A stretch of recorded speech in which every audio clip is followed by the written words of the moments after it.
Okay, guys, you've made it through the research in the academic databases, and now it's time to broaden your experience out to the general internet. The internet is great. It is vast, it contains volumes of information, a lot of which is not really suitable for use in an academic research paper. So right now we're going to cover some tips and techniques that you can use to make sure the information you're finding online is good for use in a paper like the ones you're writing in school. So everybody knows how to use Google or some search engine of some kind. You enter a search term, you hit enter, and magically you have all of these results appear.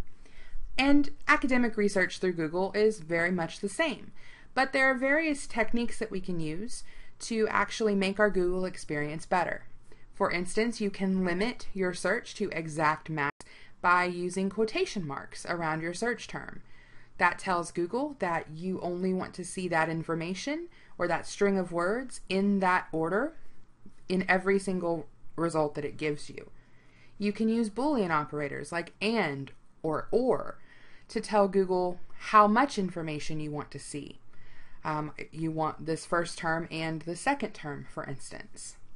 You can use the minus sign to tell Google to exclude a certain term or phrase from your results. You can even limit your search to a particular domain or web address.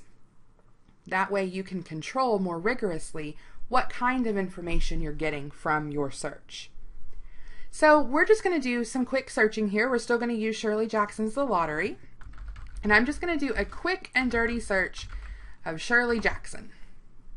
That nets me 34,800,000 results. Way more than I need for this paper, way more than I can get through in this paper.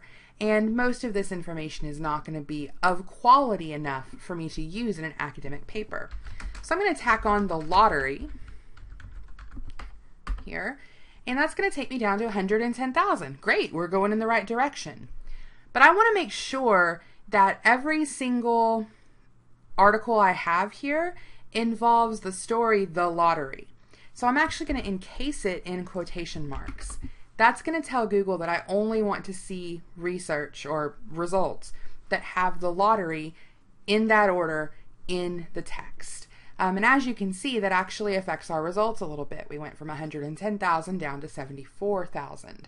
It's not much, but it's a pretty good move to make. But I know that in my paper, I'm particularly interested in archetypes. So I'm going to enter the word and, a Boolean operator, and the word archetypes.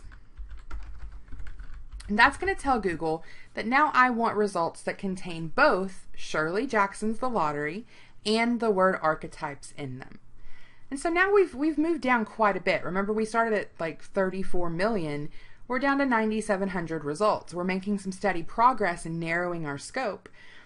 We still want to do more though, because if you look at the results in this list, we have some pretty random stuff. We have this Neatorama website, which, we'd have to investigate to see if it's okay. We have a blog. We know for the most part blogs are not all right.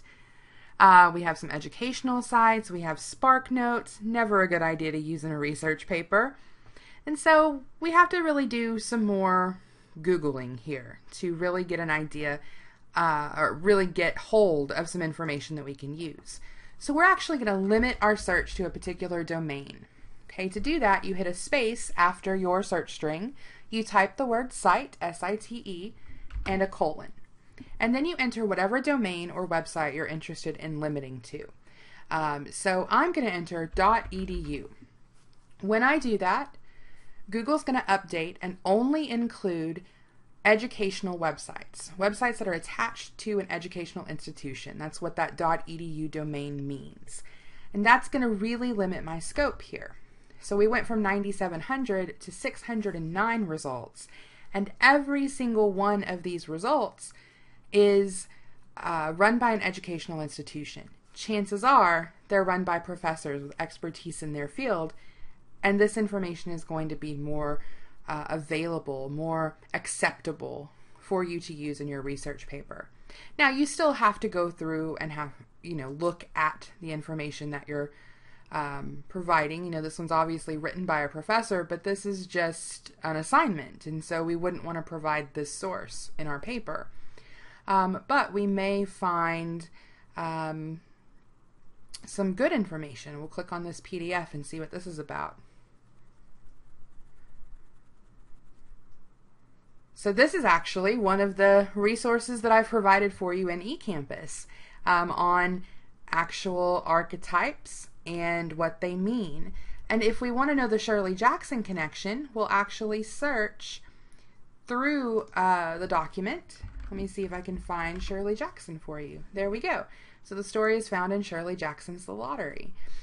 So we have a reference to our own source, but beyond that, we have information that is scholarly, that is completely appropriate for use in your paper, and that provides us with good background information that we can use as we be building our own argument about our interpretation of the text.